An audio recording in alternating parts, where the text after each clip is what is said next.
Vatican voice എന്ന ഈ പ്രോഗ്രാമിലേക്ക് എല്ലാവരെയും വളരെ ഹൃദ്യമായി ഞാൻ വീണ്ടും സ്വാഗതം ചെയ്യുന്നു. പരിശുദ്ധ പിതാവ് ലയോ 14 മാർപ്പാപ്പയുടെ പ്രബോധനങ്ങൾ മലയാളിക്ക് പരിചയപ്പെടുത്തുകയാണ് ഇപ്പോൾ ഇതുവഴി ചെയ്തുകൊണ്ടിരിക്കുന്നത്. ഫ്രാൻസിസ് മാർപ്പാപ്പ സൊസൈറ്റി ഓഫ് ജീസസ് എന്ന സന്യാസ സമൂഹത്തിൽ നിന്നാണെങ്കിൽ അഗസ്റ്റീനിയൻ സമൂഹത്തിൽ നിന്നുള്ള മാർപ്പാപ്പയാണ് നമുക്ക് ലഭിച്ചിരിക്കുന്നത്. മിഷനറിയായി പെറുവിൽ ദീർഘകാലം സ്തുത്യർഹമായ സേവനമനുഷ്ഠിച്ച മാർപ്പാപ്പയാണ് ലയോ 14 മാർപ്പാപ്പ. പ്രവോസ്റ്റ് എന്നാണ് അദ്ദേഹത്തിൻ്റെ സർനെയും, വീട്ടുപേരെന്ന് നമുക്ക് പറയാം. റോബർട്ട് ഫ്രാൻസിസ് എന്ന പേരും. മാർപ്പാപ്പയെക്കുറിച്ച് നമുക്ക് അദ്ദേഹത്തിൻ്റെ വാക്കുകൾ, ചെയ്തികളുടെ വെളിച്ചത്തിൽ നമുക്ക് അല്പമൊന്ന് മനസ്സിലാക്കാൻ ശ്രമിക്കുന്നത് ഉപകാരപ്രദമായിരിക്കുമെന്ന് കരുതി ഞാൻ ഈ എപ്പിസോഡിൽ മാർപ്പാപ്പയുടെ ഒരു പോക്ക് എങ്ങനെയായിരിക്കുമെന്നൊരു സൂചന നമുക്ക് ലഭിക്കുന്ന കാര്യം എടുത്തു പറയാനാണ് ആഗ്രഹിക്കുന്നത്. തൻ്റെ തെരഞ്ഞെടുപ്പിന് ശേഷം മാർപ്പാപ്പ തൻ്റെ ഏറ്റവും അടുത്ത സഹപ്രവർത്തകരായ കർദിനാൾമാരെ അഭിസംബോധന ചെയ്ത് കഴിഞ്ഞ മാസം 10-ാം തീയതി രാവിലെയാണ് അത് ചെയ്തത്. അതിൽ അദ്ദേഹം എടുത്തു പറഞ്ഞ ഒരു കാര്യം 19-ാം നൂറ്റാണ്ടിൻ്റെ അവസാനം സംഭവിച്ച വ്യവസായ വിപ്ലവവുമായി കൃത്രിമ ബുദ്ധി, അത് ഈ നൂറ്റാണ്ടിൻ്റെ ആരംഭത്തിൽ അല്ലെങ്കിൽ 21-ാം നൂറ്റാണ്ടിൻ്റെ അവസാനത്തിൽ നടന്ന കാര്യങ്ങളാണ്. അതിൻ്റെ സമകാലിക വിപ്ലവത്തിനുള്ള സമാന്തരത എടുത്തു കാട്ടാനാണ് ശ്രമിച്ചത്. അത് നമുക്ക് ഒരു വീക്ഷണം തരുന്നുണ്ട്, ദർശനം തരുന്നുണ്ട് മാർപ്പാപ്പ എങ്ങനെ മുന്നോട്ട് പോകാൻ ആഗ്രഹിക്കുന്നു എന്ന്.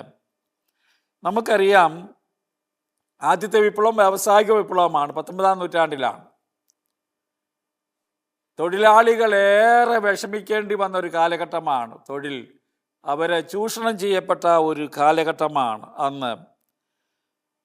അപ്പം അതിൻ്റെ വെല്ലുവിളികളെ സഭ നേരിട്ടത് അന്നത്തെ മാർപ്പാപ്പയായിരുന്ന ലയോ 13 മാർപ്പാപ്പയാണ്. ആ മാർപ്പാപ്പ റേരും നോവാരും എന്ന പേരിലുള്ള ചാക്രിക ലേഖനം എഴുതുകയുണ്ടായി. ആ ലേഖനത്തിലൂടെ അന്നത്തെ പ്രശ്നങ്ങൾക്ക് ഉത്തരം പറയാൻ, സാമൂഹിക പ്രശ്നങ്ങൾക്ക് ഉത്തരം പറയാനാണ് പരിശുദ്ധ പിതാവ് ശ്രമിച്ചത്. അത് പെട്ടെന്ന് തന്നെ നമുക്ക് മനസ്സിലാകും. ആദ്യ ദിവസം തന്നെ ഞാൻ കഴിഞ്ഞ എപ്പിസോഡുകളിലും ആദ്യത്തെ എപ്പിസോഡിലും ഈ മാർപ്പാപ്പയെക്കുറിച്ചുള്ള എപ്പിസോഡിലും ഇക്കാര്യം ഞാൻ സൂചിപ്പിച്ചതാണ്. രണ്ടാമത്തെ വിപ്ലവമാണ് ഇപ്പോൾ നടക്കുന്നത്, നിർമ്മിത ബുദ്ധി, ആർട്ടിഫിഷ്യൽ ഇൻ്റലിജൻസ്. അവിടെ മനുഷ്യനെ തന്നെ മാറ്റി നിർത്തുന്ന, അവൻ്റെ അന്തസ്സിനെ ചോദ്യം ചെയ്യുന്ന ഒരു പശ്ചാത്തലത്തിലാണ് പരിശുദ്ധ പിതാവ് പറയുന്നത്, മനുഷ്യമകുതത്തിനും നീതിക്കും തൊഴിലിനുമെതിരെ ഈ കൃത്രിമ ബുദ്ധി, ആർട്ടിഫിഷ്യൽ ഇൻ്റലിജൻസ് ഉണർത്തുന്ന വെല്ലുവിളികൾക്ക് സഭയുടെ സാമൂഹിക പ്രബോധനങ്ങളുടെ കലവറയിൽ നിന്ന് ഉത്തരമേകാൻ അല്ലെങ്കിൽ ഉത്തരം കൊടുക്കാൻ ഞാൻ സന്നദ്ധനാണ് എന്ന് സൂചിപ്പിക്കുകയാണ്. അപ്പോൾ സാമൂഹിക പ്രബോധനം, ഓരോ മാർപ്പാപ്പയ്ക്കും പ്രത്യേകമായ ഒരു ശൈലിയുണ്ട്. എല്ലാവരും ഒരേ അച്ചിൽ വാർത്തെടുത്തതുപോലെ പ്രവർത്തിക്കണം എന്ന് പറയാനായിട്ട് സാധിക്കില്ല. ജോൺ പോൾ 2 മാർപ്പാപ്പ, നമുക്ക് അടുത്ത കാലത്ത് അറിയാവുന്ന മാർപ്പാപ്പമാരെടുത്ത ഒരു ശൈലിയായിരുന്നു. ബെനഡിക്റ്റ് 16 മറ്റൊരു ശൈലിയായിരുന്നു. ജോൺ പോൾ 2 മാർപ്പാപ്പ, പിന്നീട് ഫ്രാൻസിസ് മാർപ്പാപ്പയുടെ വളരെ വ്യത്യസ്തമായൊരു ശൈലിയായിരുന്നു. ആ ശൈലിയൊക്കെ മുറുകെ പിടിക്കുമ്പോഴും മാർപ്പാപ്പയ്ക്ക് അതിൻ്റെ ഒരു തനിമ ഓരോരുത്തർക്കുമുണ്ട്. ആ തനിമയാണ് ലോകത്തെ സ്പർശിക്കുന്നത്. ഇവിടെ ഈ കാര്യങ്ങൾ വെച്ച് നോക്കുമ്പോൾ സാമൂഹികമായ നിലപാടിൽ ഈ മാർപ്പാപ്പ എങ്ങനെ നിൽക്കാൻ പോകുന്നു എന്നതിലേക്കുള്ളൊരു സൂചനയാണ്. ആദ്യമായി തന്നെ കർദിനാളന്മാരോട് എലക്ഷൻ കഴിഞ്ഞതിൻ്റെ പിറ്റേ ദിവസം അവരുമായി ഒന്നിച്ച് കുർബാന അർപ്പിച്ചപ്പോൾ പറഞ്ഞതിൽ നിന്ന് നമുക്ക് ലഭിക്കുന്നത്. ഈ മാർപ്പാപ്പയുടെ ഒരു മുൻഗണനകൾ ചിലപ്പോൾ നമുക്ക് കണ്ടെത്താനായിട്ട് സാധിക്കും. എന്തൊക്കെയാണ് എന്ന് അദ്ദേഹത്തിൻ്റെ ആദ്യകാല പെട്ടെന്ന് ഹൃദയത്തിൽ നിറഞ്ഞു നിൽക്കുന്ന വാക്കുകളാണല്ലോ ആദ്യത്തെ പ്രസംഗങ്ങളിലൂടെ വരുന്നത്.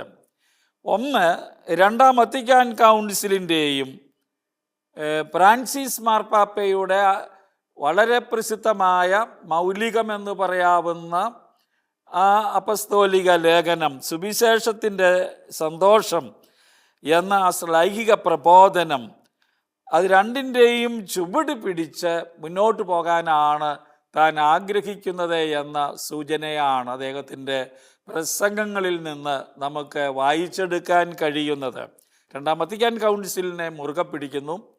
ഫ്രാൻസിസ് മാർപ്പാപ്പയുടെ സുവിശേഷത്തിൻ്റെ സന്തോഷം എന്ന ആ ചാക്രിക ലേഖനത്തെ, ആ അപ്പസ്തോലിക പ്രബോധനത്തെ മുറുകെ പിടിക്കുന്നു. ആ ഒരു ബോധ്യം നമ്മൾ ആദ്യമേ കിട്ടുന്നുണ്ട്. കാരണം അത് ഒത്തിരി ഉദ്ധരിച്ചിട്ടുണ്ട് മാർപ്പാപ്പയുടെ ആദ്യ പ്രസംഗങ്ങളിലെല്ലാം. നമുക്കറിയാം, രണ്ടാം വത്തിക്കാൻ കൗൺസിലും ഈ സുവിശേഷത്തിൻ്റെ ആനന്ദം എന്ന അപ്പസ്തോലിക ലേഖനവും നമുക്ക് അറിയാൻ സാധിക്കുന്ന വിദഗ്ധവും വ്യക്തവുമായ മാർഗനിർദ്ദേശങ്ങൾ തരുന്നവയാണ്. സഭ എങ്ങനെയാണ് പോകേണ്ടത് എന്നതിനെക്കുറിച്ച് വളരെ വ്യക്തമായ, വളരെ വിദഗ്ധമായ, വളരെ ചിന്തയ്ക്ക് ശേഷം എഴുതിയിരിക്കുന്നതാണ് മാർഗനിർദ്ദേശങ്ങളാണ്. അത് മാർപ്പാപ്പ ലയോ മാർപ്പാപ്പ എടുത്ത് പറയുന്നുണ്ട് തൻ്റെ പ്രസംഗങ്ങളിൽ എന്നതാണ് ആദ്യത്തെ കാര്യം. തൻ്റെ പ്രധാനാചാര്യ ശുശ്രൂഷയുടെ കാലഘട്ടത്തിൽ നിർണായകമായ ചില ആദർശങ്ങൾ തന്നെ നയിക്കുമെന്ന് അദ്ദേഹം എടുത്ത് പറഞ്ഞിട്ടുണ്ട്. താൻ എന്തൊക്കെയാണ് തനിക്ക് പ്രാമുഖ്യം കൊടുക്കുന്നത് എന്ന് മാർപ്പാപ്പ എടുത്തു പറഞ്ഞിരിക്കുന്നത് ഇവിടെയാണ്. സുവിശേഷ പ്രഘോഷണത്തിൽ ക്രിസ്തുവിനുള്ള ഒന്നാം സ്ഥാനം, അതാണ് പ്രധാനം. ക്രിസ്തുവിനെ പ്രമുഖ സ്ഥാനം കൊടുക്കുന്ന തരത്തിൽ സുവിശേഷ പ്രഘോഷണം പോകണം എന്നതാണ് ഒരു കാര്യം നമുക്ക് അവിടെ മനസ്സിലാക്കാനായിട്ട് സാധിക്കുന്നത്. സഭാസമൂഹത്തിൻ്റെ ആകമാനം ഉള്ള പ്രേക്ഷിത ദൗത്യം,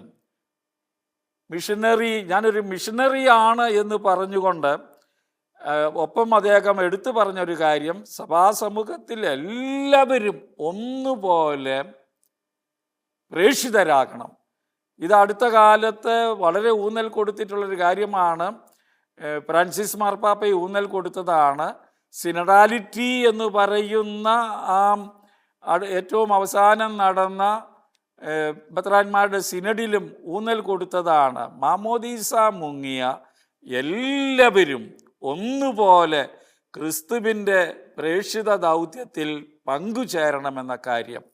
നമുക്കറിയാം, കത്തോലിക്കരെ നമ്മളെടുത്താൽ ഒത്തിരി പേര് വളരെ നിസ്സംഗരായി, വളരെ ആക്റ്റീവല്ലാത്ത, ക്രിയാത്മകമല്ലാത്ത ഒരു രീതിയിലാണ് പോകുന്നത്. അത് പോരാ, എല്ലാവരും തനിക്ക് ലഭിച്ചിരിക്കുന്ന വരങ്ങളനുസരിച്ച് പ്രേക്ഷിത പ്രവർത്തനത്തിൽ ഇടപെടണം എന്ന ആശയമാണ് മറ്റൊന്ന് നമ്മുടെ പാപ്പ എടുത്ത് പറയുന്നത്. അത് പ്രധാനമാണ്. മറ്റൊരു കാര്യം കൂട്ടായ്മയാണ്. സഭ തന്നെ കൂട്ടായ്മയാണ്. ഈ കൂട്ടായ്മയുടെ വശം നഷ്ടപ്പെടുത്തരുത് എന്നത് വീണ്ടും ഊന്നൽ കൊടുക്കുകയാണ്. ഞാനിപ്പോൾ പറഞ്ഞ പോലെ സിനഡാത്മക സ്വഭാവം, സിനഡാത്മകതയിൽ സഭ വളരുന്നത് എല്ലാ വിശ്വാസികളും വളരുന്ന കാര്യമാണ്. പിന്നെ എടുത്തു പറഞ്ഞിരിക്കുന്ന മറ്റൊരു കാര്യം, മറ്റൊരു കാര്യം അദ്ദേഹത്തിൻ്റെ വാക്കുകളിൽ നിന്ന് ലഭിക്കുന്നത് ഭക്താനുഷ്ഠാനങ്ങളിലൂടെയും അതുപോലുള്ള ഭക്തകാര്യങ്ങളിലൂടെയും പ്രകടമാകുന്ന വിശ്വാസ ബോധ്യത്തിലുള്ള ഒരു വലിയ പ്രകടനമാണ്. അതിന് പ്രഥമ പരിഗണന കൊടുക്കുകയാണ്. ഫ്രാൻസിസ് മാർപ്പാപ്പയും അത് പറയുന്നുണ്ട്. ഭക്താനുഷ്ഠാനങ്ങളിലൂടെ വിശ്വാസം പ്രകടിപ്പിക്കപ്പെടുന്നത്, അതിന് ഈ മാർപ്പാപ്പയും ലയോ മാർപ്പാപ്പയും ഊന്നൽ കൊടുക്കാൻ പോകുന്നു എന്നതാണ് അദ്ദേഹത്തിൻ്റെ വാക്കുകൾ, ഇന്ന് വരെയുള്ള വാക്കുകൾ അപഗ്രഥിക്കുമ്പോൾ കിട്ടുന്ന ഒരു ചിത്രം. മറ്റൊരു ആശയം നമുക്ക് കിട്ടുന്നത്, ഫ്രാൻസിസ് മാർപ്പാപ്പ വളരെ ലോകത്തെ മുഴുവൻ സ്വാധീനിക്കത്തക്ക രീതിയിൽ അത് പ്രകടമാക്കിയതാണ്. ഈ മാർപ്പാപ്പ ഏറ്റവും പാപങ്ങളോടും അവഗണിക്കപ്പെട്ടവരോടുമുള്ള സ്നേഹപൂർണമായ കരുതൽ അതും തൻ്റെ പൊന്റിഫിക്കേറ്റ് കാലഘട്ടത്തിൽ പ്രകടമാക്കാൻ ആഗ്രഹിക്കുന്ന കാര്യമായി നമ്മോട് പറഞ്ഞിട്ടുണ്ട്. മറ്റൊരു കാര്യം സമകാലിക ലോകത്തോടുള്ള ധീരവും വിശ്വാസപൂർവകമായ സംഭാഷണമാണ്. ലോകത്തോട് ഉള്ള ഒരു സംഭാഷണം രണ്ടാം വത്തിക്കാൻ കൗൺസിലിൽ തുടക്കം കുറിച്ചതാണത്. സഭ ആധുനിക ലോകത്തിൽ എന്ന പേരിലുള്ള ആ പ്രമാണരേഖയിൽ സഭയും ലോകവും തമ്മിലുള്ള ബന്ധത്തെ പറ്റിയാണ് പറയുന്നത്. സഭയ്ക്ക് ലോക പ്രശ്നങ്ങളിൽ നിന്ന് മാറി നിൽക്കാൻ സാധിക്കില്ല, മാർഗനിർദ്ദേശം കൊടുക്കാൻ. അതുകൊണ്ടാണ് ധാർമ്മിക സ്വരമായി എപ്പോഴും മാർപ്പാപ്പമാർ മാറുന്നത്, സഭ മാറുന്നത് എന്ന കാര്യവും ഇവിടെ എടുത്തു പറയുകയാണ്. അപ്പോൾ ഇത് എല്ലാം ഈ 3-4 കാര്യങ്ങൾ ഞാൻ പറഞ്ഞത് മാർപ്പാപ്പയുടെ ആദ്യകാല പ്രസംഗങ്ങളിൽ നിന്ന് കിട്ടുന്ന ഒരു ചിത്രമാണ്. വിശുദ്ധനായ പോൾ 6 മാർപ്പാപ്പ തൻ്റെ പ്രധാനാചാര്യ ശുശ്രൂഷയുടെ തുടക്കത്തിൽ പ്രകടിപ്പിച്ച പ്രത്യാശ ലയോ മാർപ്പാപ്പയും പങ്കുവയ്ക്കുന്നുണ്ട്. നമുക്കറിയാം, വളരെ വിഷമിച്ച, വളരെ വേദനിച്ച ഈ കാലഘട്ടത്തിൽ രണ്ടാം വത്തിക്കാൻ കൗൺസിലിന് ശേഷം ഒരു മാർപ്പാപ്പയാണ് പോൾ 6 മാർപ്പാപ്പ. വിശ്വാസം അതിൻ്റെ തനിമയിൽ പിടിച്ചു നിർത്താൻ ശ്രമിച്ച മാർപ്പാപ്പയാണ് അദ്ദേഹം പ്രകടിപ്പിച്ച ഒരാശയം, ഒരു പ്രത്യാശ ഇവിടെയും നമ്മൾ കാണുകയാണ്. സന്മനസ്സുള്ള എല്ലാ സ്ത്രീ പുരുഷന്മാരിലും വിശ്വാസത്തിൻ്റെയും സ്നേഹത്തിൻ്റെയും ജ്വാല തെളിയിക്കാൻ സഭയ്ക്ക് കഴിയണമെന്ന ആശയമാണിത്. പോൾ 6 മാർപ്പാപ്പയും പറഞ്ഞൊരു കാര്യമാണ്. എല്ലാവരും എന്താണ് സന്മനസ്സുള്ള എല്ലാവരെയും, എല്ലാ മനുഷ്യരെയും, സ്ത്രീകളെയും പുരുഷന്മാരെയും സഭ ക്ഷണിക്കുകയാണ്. അതും അടുത്ത കാലത്ത് മാർപ്പാപ്പമാരെഴുതുന്ന ചാക്രിക ലേഖനങ്ങൾ അതിലെല്ലാം സന്മനസ്സുള്ള എല്ലാവരെയും അതിൽ പങ്കുചേരാൻ ക്ഷണിക്കുകയാണ്. അങ്ങനെയാണ് എഴുതുന്നത്. സന്മനസ്സുള്ളവർക്ക് നമ്മളെ കർത്താവിൻ്റെ ആഗമനത്തിൽ മാലാഖമാർ പാടിയതുപോലെ ഭൂമിയിൽ സന്മനസ്സുള്ളവർക്ക് സമാധാനം. സന്മനസ്സാണ് ഏറ്റവും പ്രധാനം. അതുകൊണ്ട് സന്മനസ്സുള്ള എല്ലാവരോടുമുള്ള വാക്കുകളായി സഭയുടെ സാമൂഹിക പ്രബോധനങ്ങൾ നിൽക്കുകയാണ്. വളരെ മനോഹരമാണ് സഭയുടെ സാമൂഹിക പ്രബോധനം. നമ്മളത് വളരെ കാര്യക്ഷമമായി സ്വന്തമാക്കാൻ പരിശ്രമിക്കുക എന്നതാണ് പ്രധാനപ്പെട്ട കാര്യം.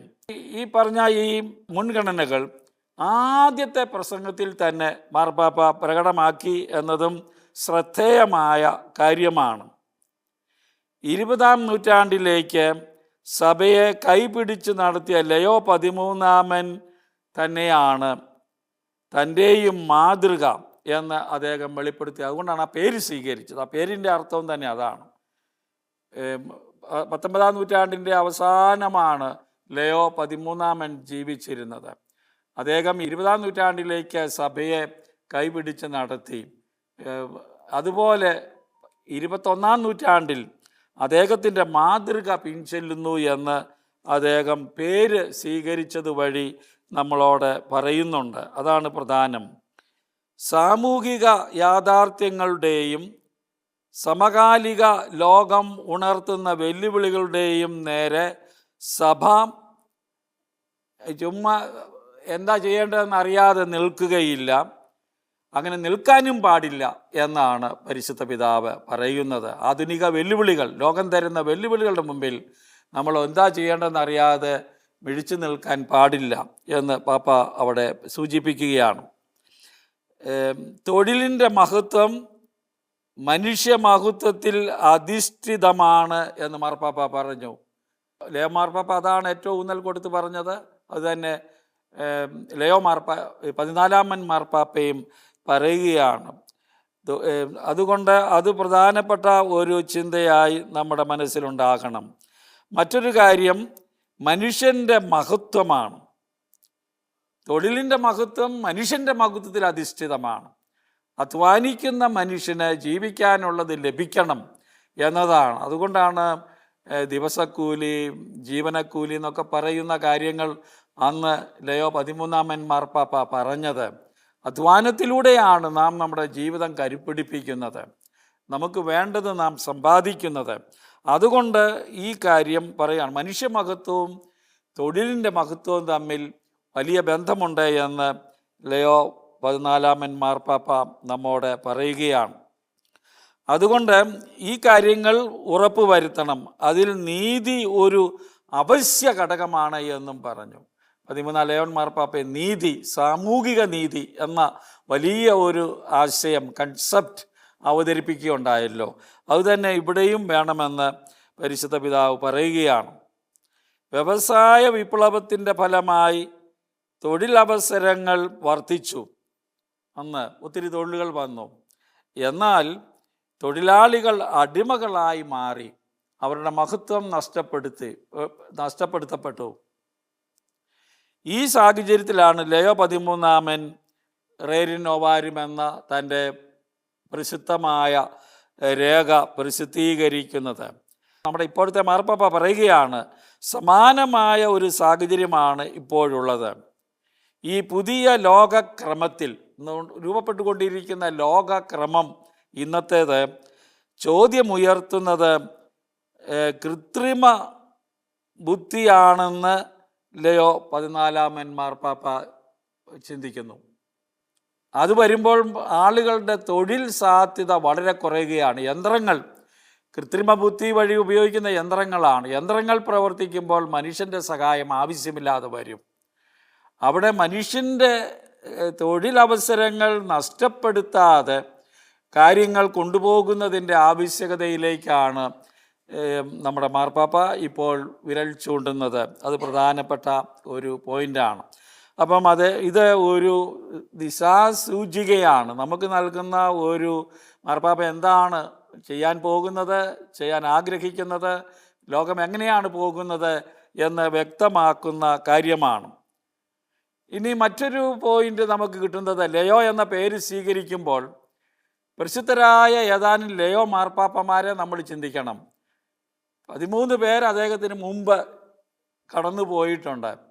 അതിൽ ലയോ 1 ആ പേര് ആദ്യം സ്വീകരിച്ച മാർപ്പാപ്പ, ഇപ്പോൾ 13 ലയോൺ മാർപ്പാപ്പ, ഇവരെല്ലാം വളരെ പ്രസിദ്ധമായ കാര്യങ്ങൾ ചെയ്തവരാണ്. സംഘർഷഭരിതമായ ഒരു ലോകത്തിൽ വ്യക്തമായ ദിശാബോധത്തോടുകൂടി സഭയെ നയിക്കാനുള്ള മാർപ്പാപ്പയുടെ ഒരു ദൃഢനിശ്ചയമാണ് ഈ പേര് സ്വീകരിച്ചത് വഴി ചെയ്തിരിക്കുന്നത് എന്നും നമുക്ക് മനസ്സിലാക്കാവുന്ന കാര്യമാണ്. ഇത് പല ആളുകളും ചൂണ്ടിക്കാണിച്ചിട്ടുണ്ട്, പല എഴുത്തുകളിലും ഞാൻ വായിക്കുകയും ചെയ്തിട്ടുണ്ട്.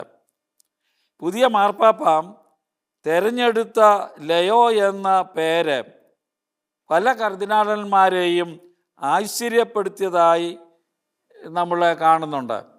ഒരു പേര് സ്വീകരിക്കുന്നു, പെട്ടെന്നാണ് ചോദിക്കുന്നത്. മാർപ്പാപ്പ തിരഞ്ഞെടുക്കപ്പെടുന്നത് തന്നെ ഒരു അത്ഭുതകരമായിട്ടാണല്ലോ. ആരും പ്രതീക്ഷിക്കാത്ത ആളാണ് വന്നിരിക്കുന്നത്. അപ്പോൾ ഒരുങ്ങി വരുന്നതല്ല, ഒരുങ്ങി നിന്നിട്ടില്ല. 3-2 കൂടുതൽ ഭൂരിപക്ഷം കിട്ടുമ്പോൾ ആദ്യമേ ചോദിക്കുന്നത് മാർപ്പാപ്പയാകാൻ സന്നദ്ധനാണോ? ആണ് എന്ന് പറഞ്ഞാൽ അടുത്ത ചോദ്യം എന്ത് പേരാണ് സ്വീകരിക്കുന്നത് എന്നതാണ്. അപ്പോൾ അധികം ചിന്തിക്കാതെ, അല്ലെങ്കിൽ അദ്ദേഹത്തിൻ്റെ മനസ്സിൽ തിങ്ങി നിൽക്കുന്ന ആശയമാണല്ലോ ലയോ എന്ന പേര് സ്വീകരിച്ചു. അതുവഴി പല കർദിനാളന്മാർക്കും ആശ്ചര്യമുണ്ടായി എന്ന് രേഖപ്പെടുത്തിയ കാര്യങ്ങൾ ഞാൻ വായിക്കുകയുണ്ടായി. പ്രത്യേകിച്ച് മീഡിയയിലെല്ലാം അത് കാണുകയുണ്ടായി. ഈ പേരിൻ്റെ കാരണം എന്താണ് എന്ന് മാർപ്പാപ്പയോട് ചോദിച്ചപ്പോൾ അദ്ദേഹം പറഞ്ഞത് ഇങ്ങനെയാണ്: ഈ കാലഘട്ടത്തിൽ സഭയെപ്പറ്റി വ്യക്തമായ കാഴ്ചപ്പാടുള്ള ഒരാളാകണം പുതിയ മാർപ്പാപ്പ എന്ന ഉത്തരം നൽകിയതായി പല കർദിനാളന്മാരും സൂചിപ്പിക്കുകയുണ്ടായി. അതുകൊണ്ടാണ് ഈ പേര്. വ്യക്തമായൊരു ബോധ്യം അദ്ദേഹത്തിനുണ്ട്. നമ്മൾ മുമ്പേ പറഞ്ഞു വെച്ച കാര്യങ്ങളോട് ചേർന്ന് പോകുന്നതാണിത്. സാമൂഹിക ജീവിതം തൊഴിൽ സംബന്ധമായ കാര്യങ്ങളുടെ ഫലമായി അസ്വസ്ഥമായിരുന്ന ഒരു സാഹചര്യത്തിലാണ് ലയോ 13 സഭയെ നയിച്ചത്. 19-ാം നൂറ്റാണ്ടിൻ്റെ അവസാനം അദ്ദേഹത്തിൻ്റെ ഏറ്റവും വലിയ സംഭാവന നമ്മൾ കണ്ടു, റേരിൻ നോവാരും എന്ന ചാക്രിക ലേഖനമാണ്. അതുകൊണ്ട് സാമൂഹ്യ വിഷയങ്ങളുടെ മാർപ്പാപ്പ എന്ന പേരിലാണ് അദ്ദേഹം അറിയപ്പെടുന്നത് തന്നെ. ആദ്യമായാണ് സാമൂഹിക കാര്യങ്ങളെ പറ്റിയുള്ള ഒരു ചാക്രിക ലേഖനം വരുന്നത്. അതുപോലെ തന്നെ 5-ാം നൂറ്റാണ്ടിൽ സഭയെ നയിച്ച മഹാനായ ലയോ ഒന്നാമൻ പാപ്പായും അസാമാന്യമായ പ്രതിഭാശാലിയും മഹാപണ്ഡിതനുമായിരുന്നു എന്ന് നമുക്ക് ചരിത്രത്തിൽ നിന്ന് അറിയാം. 5-ാം നൂറ്റാണ്ടിലാണ് 1-ാം ലയോൺ മാർപ്പാപ്പ വരുന്നത്. അദ്ദേഹത്തിൻ്റെയും ഒരു സ്വാധീനം, ചിന്ത ഈ മാർപ്പാപ്പയിൽ നമ്മൾ കാണുകയാണ് എന്ന് പറയാം. 5-ാം നൂറ്റാണ്ടിൽ ലയോ ഒന്നാമൻ മാർപ്പാപ്പയുടെ കാലത്താണ് ഈശോ മിശിഹായെക്കുറിച്ചുള്ള ഒത്തിരി പാഷണ്ഡതകളൊക്കെ നടന്നിരുന്ന ഒരു കാലഘട്ടത്തിൽ ആ പാഷണ്ഡതകളെയെല്ലാം ചർച്ചയിലൂടെ പഠിച്ച് ഒരു തീരുമാനത്തിലെത്തുന്നത് ഈശോ മിശിഹായുടെ ദൈവ മനുഷ്യ പ്രകൃതി, ഈശോ ദൈവമാണോ ദൈവം മാത്രമാണെന്ന് പറയുന്നവരുണ്ടായിരുന്നു. ഈശോ വെറും മനുഷ്യൻ മാത്രമായിരുന്നു എന്ന് പറയുന്നവരുണ്ടായിരുന്നു. നമുക്കറിയാം ഈശോ ദൈവവും മനുഷ്യനാണ്. ഇന്ന് നമ്മുടെ വിശ്വാസം അതാണല്ലോ. അവിടുന്ന് ദൈവിക വ്യക്തിത്വത്തിൽ ദൈവ സ്വഭാവവും മനുഷ്യ സ്വഭാവവും ഉൾക്കൊള്ളുന്നു എന്നതാണ് സഭയുടെ വിശ്വാസം. അതിൽ ഇത് ഉറപ്പിക്കുന്നതിന് വേണ്ടി യത്നിച്ച മാർപ്പാപ്പയാണ് ലയോ ഒന്നാമൻ. കാൾസിഡോൺ സൂനകദോസിലാണ് ഈ ഒരു പഠനം വന്നത്. കാൾസിഡോൺ, അതിന് നമുക്കറിയാം, ഒരു കൗൺസിലിൽ ഈ പഠനങ്ങൾ വന്നാലും അതിനെ നേരെയാക്കിക്കൊണ്ടു പോകുന്നത് മാർപ്പാപ്പമാരുടെയും അന്ന് ജീവിക്കുന്ന വൈദികരുടെയും കർദിനാളന്മാരുടെയും ജനങ്ങളുടെയും എല്ലാവരുടെയും ശ്രമമാണ്. അതിന് നേതൃത്വം കൊടുക്കണമല്ലോ. അങ്ങനെ ദൃഢമായ അത് മനുഷ്യ മനസ്സിൽ കൊണ്ടുവരുന്നതിന് പ്രത്യേകം യത്നിച്ച, അത് ക്രോഡീകരിച്ച, പഠനങ്ങളെല്ലാം ക്രോഡീകരിച്ചത് ഈ 1-ാം ലയോൺ മാർപ്പാപ്പയാണ്. അതുകൊണ്ടാണ് നമ്മൾ ആദ്യം കണ്ടല്ലോ, ഈ മാർപ്പാപ്പയും പറയുന്നത് നമ്മുടെ സുവിശേഷ പ്രഘോഷണത്തിൻ്റെ വലിയ ലക്ഷ്യം ക്രിസ്തു തന്നെയായിരിക്കണം എന്ന് പറഞ്ഞത്. ദൈവവും മനുഷ്യനുമായ ക്രിസ്തുവായിരിക്കണം. ഇന്നും കർത്താവിൻ്റെ ദൈവത്വത്തെ ചോദ്യം ചെയ്യുന്ന ആളുകളുണ്ട്, അതിൽ അടിയുറച്ച് വിശ്വസിക്കാത്തവരുണ്ട്. അപ്പോൾ അതുകൊണ്ട് ആ ക്രിസ്തുവിനെ യഥാർത്ഥമായി ആയിരിക്കുന്നത് പോലെ അവതരിപ്പിക്കുക എന്നതാണ് ഇവിടെ പ്രധാനം. അപ്പോൾ 1-ാം ലയോൺ മാർപ്പാപ്പയിൽ നിന്ന് സ്വീകരിക്കുന്ന രാശിയം വെറും സാമൂഹ്യ പ്രബോധനം മാത്രമല്ല ഇവിടെ ലക്ഷ്യം വയ്ക്കുന്നത്. തൻ്റെ തെരഞ്ഞെടുപ്പിന് ശേഷം ആദ്യമായി സെൻറ്റ് പീറ്റേഴ്സിൻ്റെ ബാൽക്കണിയിൽ പ്രത്യക്ഷപ്പെട്ട സമയം നമ്മളെല്ലാവരും കണ്ടു കാണും. നമ്മളെല്ലാം ആകാംക്ഷാപൂർവ്വം കാത്തിരുന്നതാണല്ലോ.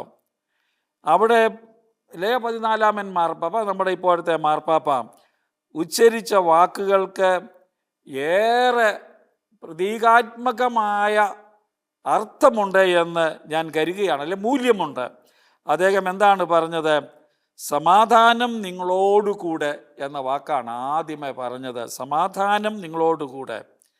ഉത്ഥാനം ചെയ്ത കർത്താവിൻ്റെ ആദ്യ ആശംസയായിരുന്നു അതെന്നും നമുക്കറിയാം. ഈ വാക്കുകൾ, സമാധാനം നിങ്ങളോടുകൂടെ, ഈശോ ശിഷ്യന്മാരോട് പറഞ്ഞത് അതാണ്.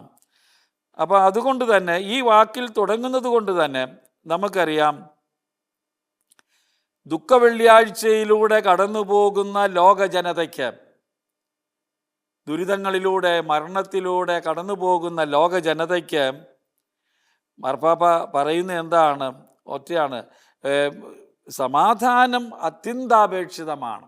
സമാധാനമില്ലാതെ മുന്നോട്ട് പോകാൻ സാധിക്കില്ല. എത്രയോ അസ്വസ്ഥതകൾ നമ്മൾ ഇന്നത്തെ ലോകത്ത് കാണുന്നത് നമ്മളെ നിരാശപ്പെടുത്തുന്നതാണ്, നമ്മൾക്ക് വിഷമം തരുന്നതാണ്, നമ്മളെ വേദനിപ്പിക്കുന്നതാണ്. അവിടെ സമാധാനത്തിൻ്റെ സന്ദേശം നൽകി എന്നത് വളരെ പ്രസക്തമായ കാര്യമാണ്. അപ്പം അതിൻ്റെ അർത്ഥം എന്താണ്? ദുഃഖവെള്ളിയിലൂടെ കടന്നു പോകുന്ന ലോക ജനതയ്ക്ക് സമാധാനമാണ് ഏറ്റവും അത്യന്താപേക്ഷിതമെന്ന് മാർപ്പാപ്പ നമ്മോട് പറയുകയാണ്. അതുകൊണ്ട് തന്നെയാണ് മാർപ്പാപ്പ ഉടനെ ഇടപെട്ടു. താൻ സ്ഥാനമേറ്റ അതേ ദിവസം തന്നെ യുക്രൈനിലെ പ്രസിഡന്റുമായി മാർപ്പാപ്പ സംസാരിക്കുന്നത് നമ്മൾ കാണുന്നുണ്ട്. സമാധാനത്തിന് ആഹ്വാനം ചെയ്യുന്നത് നമ്മൾ കാണുന്നുണ്ട്. റഷ്യയോട് ആവശ്യപ്പെടുന്നത് നമ്മൾ കാണുന്നുണ്ട്. അന്ന് റഷ്യയും അതിന് രണ്ടുപേരും തമ്മിലുള്ളൊരു മധ്യസ്ഥ സ്ഥാനത്ത് നിൽക്കാൻ ഞാൻ തയ്യാറാണ് എന്ന് മാർപ്പാപ്പ പറഞ്ഞതും അതേ ദിവസം തന്നെയാണ്. സ്ഥാനമേറ്റ അന്ന് തന്നെ, മെയ് മാസം 18-ാം തീയതി. അപ്പോൾ ഏറ്റവും ആദ്യം ഈ ലോകത്തുണ്ടാകണമെന്ന് മാർപ്പാപ്പ അതീവമായി ആഗ്രഹിക്കുന്നത് സമാധാനത്തിൻ്റെ സന്ദേശം തന്നെയാണ്. അത് സാമൂഹികമോ രാഷ്ട്രീയമോ ആണെന്ന് ആയ ഒന്ന് മാത്രമാണെന്ന് മാർപ്പാപ്പ കരുതുന്നില്ല. അതുകൊണ്ടാണ് സമാധാനം സ്ഥാപിക്കാനുള്ള തൻ്റെ അദമ്യമായ ആഗ്രഹം മാത്രവുമല്ല അവിടുന്ന് പറയുന്നത്, ആഗ്രഹമല്ല, ചുമതലാബോധം ലിയോ 14 മാർപ്പാപ്പയ്ക്ക് ഉണ്ട് എന്നതാണ് അത് വ്യക്തമാക്കുന്നത്. നമ്മളെ മാർപ്പാപ്പയുടെ ആ പ്രസംഗങ്ങളിൽ നിന്ന് കിട്ടിയ ചിന്തകളാണ് ഞാൻ നിങ്ങളുമായി പങ്കുവെച്ചത്. ഒരു വിലയിരുത്തൽ പോലെ, ഇത് പൂർണ്ണമായൊരു വിലയിരുത്തലല്ല. ഇനിയും ഏതാനും കാര്യങ്ങൾ കൂടി എനിക്ക് പറയാനുണ്ട്. അടുത്ത എപ്പിസോഡിൽ ഞാനത് തുടരാം. ഈ എപ്പിസോഡ് ഇവിടെ അവസാനിപ്പിക്കുന്നു. മാർപ്പാപ്പയ്ക്ക് വേണ്ടി പ്രാർത്ഥിക്കാം. അദ്ദേഹത്തിൻ്റെ സ്വപ്നങ്ങൾ സാക്ഷാത്കരിക്കപ്പെടുന്നതിന് വലിയൊരു ധാർമ്മിക സ്വരമായി ലോകത്ത് നിൽക്കാനും സ്വാധീനം ചെലുത്താനും അദ്ദേഹത്തിന് കഴിയട്ടെ, സഭയ്ക്ക് കഴിയട്ടെ. മക്കളുടെ എല്ലാം, നമ്മുടെ എല്ലാം പ്രാർത്ഥനകൾ വഴിയാണ് അത് കൂടുതൽ ഫലപ്രദമാകുന്നത് എന്ന് പറഞ്ഞുകൊണ്ട് ഞാനിവിടെ ഇപ്പോൾ അവസാനിപ്പിക്കുന്നു. നമുക്ക് അടുത്ത എപ്പിസോഡിൽ കാണാൻ ദൈവം നമ്മളെ അനുവദിക്കട്ടെ. ദൈവത്തിന് സ്തുതി, മഹത്വം.